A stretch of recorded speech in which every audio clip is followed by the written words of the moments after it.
So how did you come up with the idea and it go from concept to reality?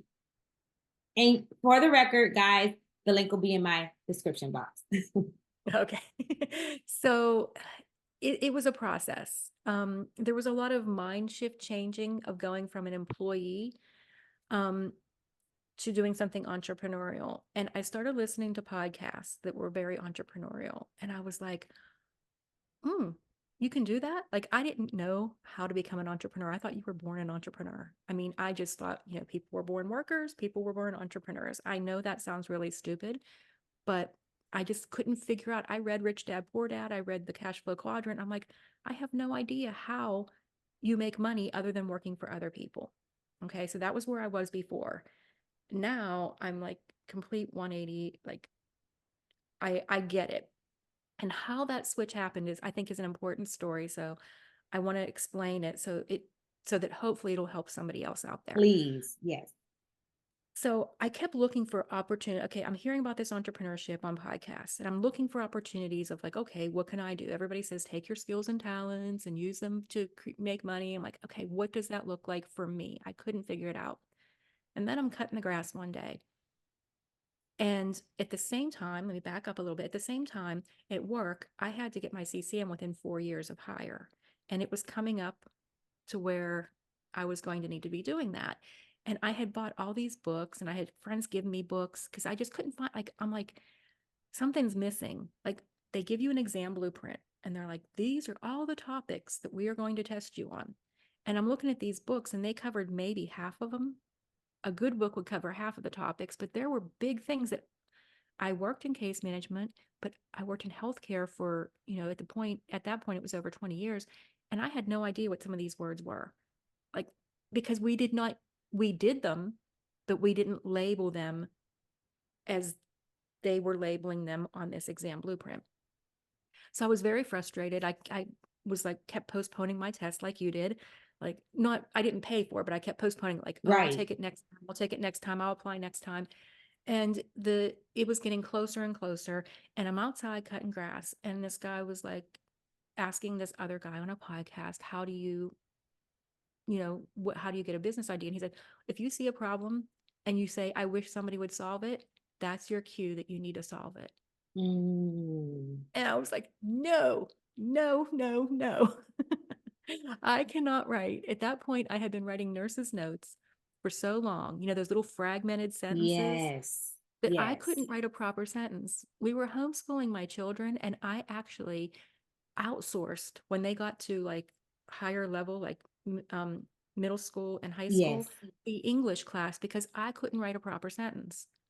And I'm like, Lord, this ain't for me. You got the wrong person here. This ain't for me. I can't even write a proper sentence. And it just kept bothering me and bothering me and bothering Mm. me. And so finally I was like, okay, I guess this is what I'm supposed to do. And I hope that answers the question of how I started writing. Of course, that answers the question because I think it's important for all of us to know that we're one idea really away from changing our lives, but it's about giving, or making room for that idea and understand. And actually, I mean, I hate to say that the kids call it like delusional. It's like kind of being a little delusional too. Like you have to do not delusional in the way that we think of it like in a mental health way, but a little bit delusional in the sense that like this can really happen. And I Yes. love when you say that you had a mindset shift because I feel like a lot of nurses and y'all don't come for me in the comments, but I feel like a lot of nurses we live in a scarcity mindset. And I think that it manifests in a lot of different ways because I didn't know that I had a scarcity mindset until like a couple of years ago. And I've been a nurse for 15 years. But I've been comfortable. You know what I'm saying? I'm not wanting for anything. My needs are met. Most of my wants are met. So I never thought I was in a scarcity mindset. It took for somebody new to come in my life, a new friend to say, you might need to shift your mindset. So first, it started out for you, from what I'm hearing, is from changing your mind, listening to podcasts, reading books that are outside of your scope, not, on social media all day, but doing something to change your mindset to get, and then once you got that, that's when the concept came. Because if Yes, you would have got that before, you probably been like me, right? What? I'm not doing that. That's a lot of time. I got my absolutely. kids. I got to work. I got to this. I got to that. But it was because you took certain steps and did a mindset shift. You were able to accomplish it. And I think that's really important to point out You about hit what the you nail just on the said. head. You hit the nail on the head. At any opportunities that came to me in my life before, I had just brushed off because that wasn't me. I didn't identify as somebody who could do that. And I will tell you, people who knew me before and people who know me now, I've encountered a couple people and they're like, "Who are you? You are not the same person." And I hope they mean it in a good way, but I like this person better I know that's because right. this person is anything is possible. We will figure it out. And there's nothing that I can do anything I want. I just have to choose what I want. I love, and you said that. I meant to mention that too. You said that. You said that I believe that I can do anything. I believe that I can anything. And there's nothing off limits for me, for you. For you. And I think that that is powerful, and that's why. But it's not. People say it all the time, but it's not that easy to It's not. actually put into practice. It's really not that easy because whether it's your upbringing, whatever you have had, those things that you have in your life, it can, or those how do they say it, those inside messages, those indoctrinated voices that are telling you, oh, why would somebody do this week, or why would somebody buy this book, or why would somebody want to watch your YouTube, or why would somebody want to look at your post, like those scripts or reoccurring messages can really do a number. But I love that you said you listened to podcasts, you read some books, and you had a mindset shift. That is like profound. That is a gem. Y'all got to pick that up. So I know. Okay. So now, so was it like a side hustle at first? Okay. Let me back it up. So you get the idea of the book, you write the book. So do you self-publish, or do you look for a publisher, or how do you say, okay, this is complete? Like what? Because you were doing a certain type of case management. This had to be comprehensive. So what? First of all, how long did it take you to get a full book, and then from there, did you like what did you do to say, okay, I want this published?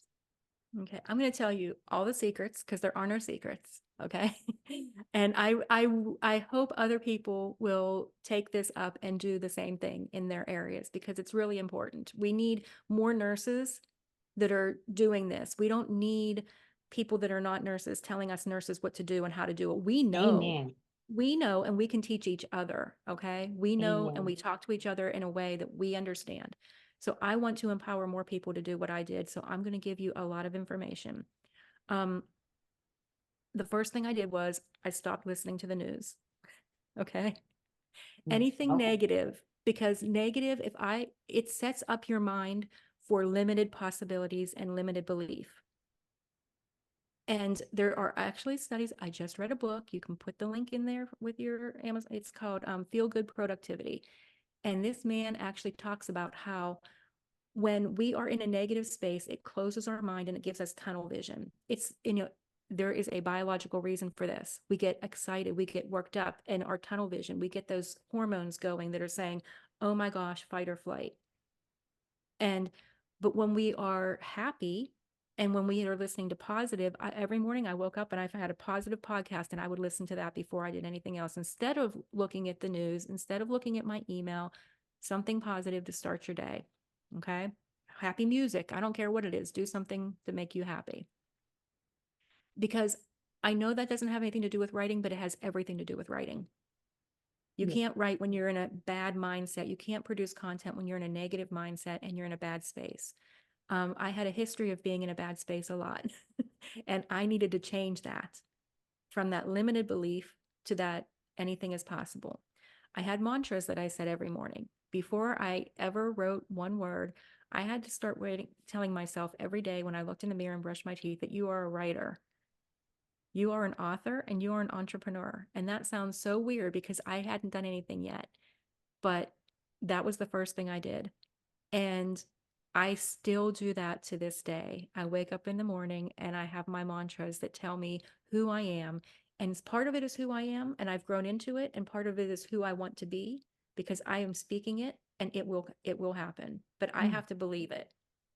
And if you know anything about motivational interviewing, you understand that the words we tell ourselves, when our ears hear our voice tell ourselves something, we believe it. So if what you say is, "You're so stupid, how could you do that?" "Oh, you're so stupid, you dropped that bag of flour and now it's all over the floor." Your mind believes you're stupid and you believe you're stupid. But when you say positive things to yourself, like, "I can do this," you can, your brain believes it and it will make it possible. So I know this sounds like I'm going way back there, but this had to happen before Mhm. anything else could happen. And I really want your viewers to take this and run with it. And I want them to succeed. And I can tell you all the steps, but if you don't have the mindset, the steps aren't going to work. Amen. Amen to that. Amen to that. That is golden. I mean, I think we need to, all of us, and I'm saying all of us, I'm clumping myself into this. We need to understand how important mindset is. And I think for me, for many years, it has been like, oh, mindset, whatever. But it was not until these last few years where I'm seeing like cycles in my life. Things are still happening. And I'm like, wait a minute.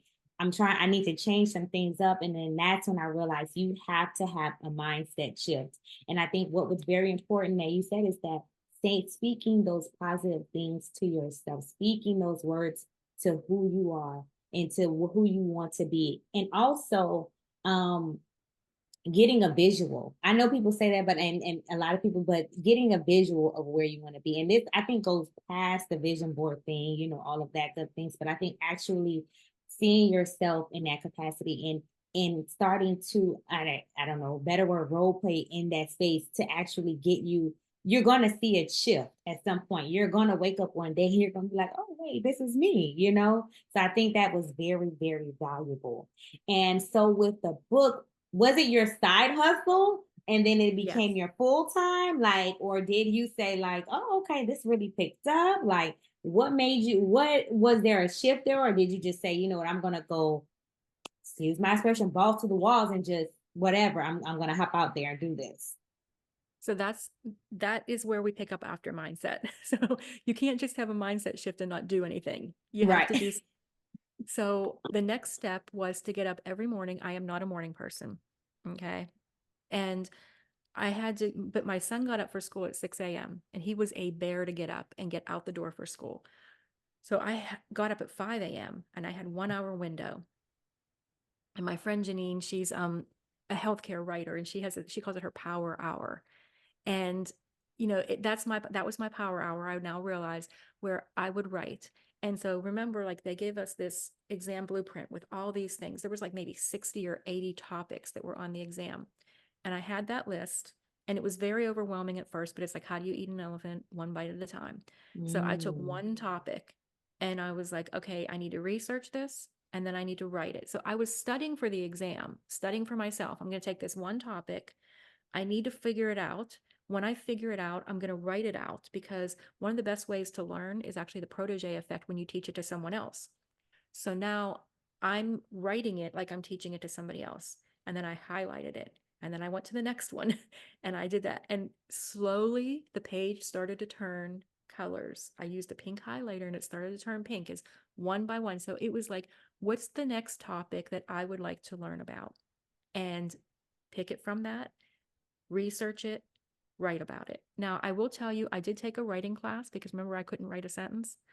So I took a little like 3-week writing class just to get me into writing again. And it was nothing extremely formal. It wasn't extremely expensive. It was just like this online class that I could do to give me the confidence that I could write again. And so I did that while I was trying to write this, and I went back and rewrote things so they looked good. And I just kept doing that every day for a year. And while I was doing that, I also knew from listening to these business podcasts that I needed to grow an audience. Okay, you can write this book, but if nobody knows it's there, it doesn't do any good. So at the same time I was writing the book, as I would write each of these little areas, I had a website and I would put it up on my website so that anybody else that was studying for this exam could go to the website and they could read each of these things. So it's basically my book was on the website first. And most importantly, I collected email addresses. So for anybody who's in an entrepreneurial mindset, wants to do something like this, collecting the email addresses was golden because by the time my book was written, the year that went by, I think it was maybe like 30 to 60 people, wasn't a lot, but they were on my email list. And I was able to say, okay, all this information that's on the website, I'm going to publish it in a book. And that's answering your next question or your question about publishing. I did self publish, and I can talk, if you want to know more about that later, I can talk about why I made that decision. But um, I now had all these people that I could say, I'm writing this book. I'm going to give you a free PDF copy of the unedited version if you will leave me a review once it's up on Amazon. Mm. And there were about 30 people who took me up on that offer. And when it went up on Amazon, they left a review, and that made Amazon realize that people like this book. So they start showing it to more people. And I got into the algorithms, which, if you're a nurse, you don't know what algorithms are, but if you're an entrepreneur, you know what they are. And it's very important for Amazon to actually, there's, over 1 million books on Amazon. So how do you get people to find yours? So it was a very business and strategic thing that I was able to do. But every day I did something, whether it was writing an article, putting it up on the website, editing an article, researching an article. Every day I had to do something to move forward with that goal. I think that that is very important. I want to talk about what you just said because I know that on the entrepreneurial journey, there is times where there is no motivation, and we have to tap into discipline. So for a year, if you are writing this, I'm sure there were many times where you said, I don't want to get out this bed. Well, I don't want to see this computer. Or I don't want to read nothing about case management. Or I don't even care to pick up a highlighter. So how did you get past those days when it's not easy or you don't want to do it? So I'm a spiritual person. And when my alarm clock went off at 5 o'clock in the morning and it was still dark out and I didn't want to get out of bed, and I would be like, this is stupid. Nobody's going to read my book. And I would hear a voice that would say, just get up. It would say, shut up, get up, and I know write. that's, I know that's right. I know that's And right. I 100% believe, you can say it was a voice in my head. You can say it was God. You can say it was the universe. I don't really, it doesn't matter. We're not going to argue that point. But I believe that this was something that I was supposed to do. And I could have very easily, again, I'm not a morning person, just rolled over and went back to sleep. But for some reason, I made a deal with myself that I would do something every day. Mm, And even if it was just, if I had a really, really, really busy day, and, if I was sick that day, then it was at least choosing what I'm going to do tomorrow. What is making a plan for tomorrow. And then I have to stick to that plan. Like I just have to, because it was never going to get done. And again, I had that test that I had to pass to keep my job. And it mm. was kind of a job I wanted to keep. It was a good Of job. course. And so yeah, it was discipline, and the discipline and Mm, having the plan by having all of those things already there and saying, this is what I need to do. I really think it helps because I didn't have to decide. Deciding is what keeps us. We can be in decision fatigue where we just sit there and decide and decide. We spend so much time deciding what to do that we never make a decision and accomplish anything. So if you can have the decision made for you, mm, and now tomorrow this is what I need to do. And I still do that. I have a little journal, and I have this week, these are all the things I need to accomplish. And this mm, month, these are all the things I need to accomplish. And this year, these are all the things I need to accomplish. So I go and I start with the year.